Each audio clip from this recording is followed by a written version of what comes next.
నిరుద్యోగుల తరపున సుప్రీంకోర్టులో కానీ హైకోర్టులో కానీ కొట్లాడుతున్న వాళ్ళకి ఎందుకు ఫైనాన్షియల్ సపోర్ట్ చేయట్లే? ఇవాళ నిరుద్యోగుల కేసులు సుప్రీంకోర్టు హైకోర్టు ఎక్కడా కూడా మీరు తప్పు అని చెప్పలే. మీరు 6 నెలలు లేటుగా వచ్చిరని చెప్తారు. 6 నెలలు లేటుగా రావడానికి ప్రధాన కారణం జీవో నెంబర్ 29 ని దాచిపెట్టిరు. ఒక 3 నెలల క్రితం ప్రెస్ మీట్ పెట్టినప్పుడే 50 కేసులు ఉన్నాయి. ఇప్పుడు ఇంకా 100 కేసులు వచ్చినాయి. నిన్నగాక మొన్న గౌరవనీయ హైకోర్టు జడ్జి గారు కూడా దీనిలో తప్పులు ఉన్నాయి ఆపండి అని చెప్పారు. ఖచ్చితంగా నిజమే గెలుస్తుంది. తాత్కాలికంగా అబద్ధం గెలవచ్చు, మీరు మేనేజ్మెంట్ చేసి కొంతమంది మీకున్న పలుకుబడితో గెలవచ్చు, కానీ నిజం నిలకడ మీద గెలుస్తుంది.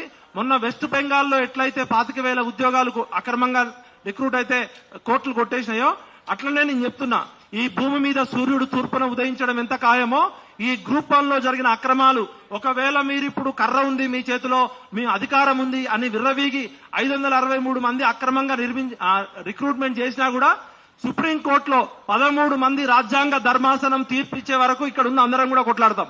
40 లక్షల మంది నిరుద్యోగుల తరపున, తెలంగాణ 4 కోట్ల ప్రజల తరపున, తెలంగాణ విటల్గా మట్టి మీద ప్రమాణం చేసి చెప్తున్నా, టీజీపీఎస్సీ అనేక తప్పులు చేసింది. ఆ తప్పుల్ని నివృత్తి చేసుకునే అవకాశం ఇవ్వట్లేదు. మా సందేహాలు మా నిరుద్యోగులకు ఇంతవరకు చర్చలు జరపలేదు. మా పిల్లలు ఎవరన్నా ఫోన్ చేస్తే కేసులు పెడుతున్నారు, మేమేమన్నా అడిగితే కేసులు పెడుతున్నారు తప్ప టీజీపీఎస్ నుంచి మనసున్నోళ్లు పెద్ద మనుషులు ఎవరు కూడా నిరుద్యోగులతో గాని పౌర సమాజంతో కూడా చర్చలు జరపలేదు. గౌరవనీయులు హరగోపాల్ గారు ఎక్కడికి పోయారు? పెద్దలు కోదండరామ్ గారు ఎక్కడికి పోయారు? పౌర సమాజంలో ఉన్న మేధావులంతా బతుకున్నారా, చచ్చిపోయారా? గత 6 నెలల నుంచి 10 నెలల నుంచి పిల్లలు రోడ్ల మీద పడి లాఠీ దెబ్బలు తింటూ, తిన్నా తినకపోయినా లక్షల రూపాయలు చందాలు వేసుకొని సుప్రీంకోర్టు హైకోర్టులో పెడుతుంటే అన్ని రాజకీయ పార్టీలు వీళ్ళని వాడుకుంటున్నాయి తప్ప ఏ రాజకీయ పార్టీ కూడా వీళ్ళ సుప్రీంకోర్టులో గానీ హైకోర్టులో గానీ వీళ్ళకి కావాల్సిన సపోర్ట్ ఎందుకు ఇవ్వట్లేదు?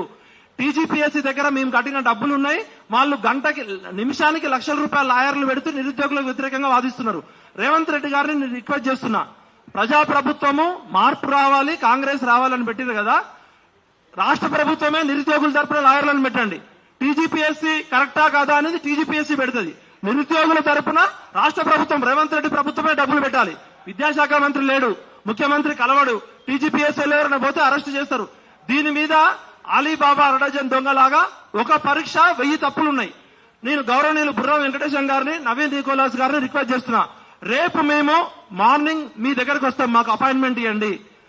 మా వాదనలో ఏమన్నా తప్పులుంటే ప్రూవ్ చేయండి.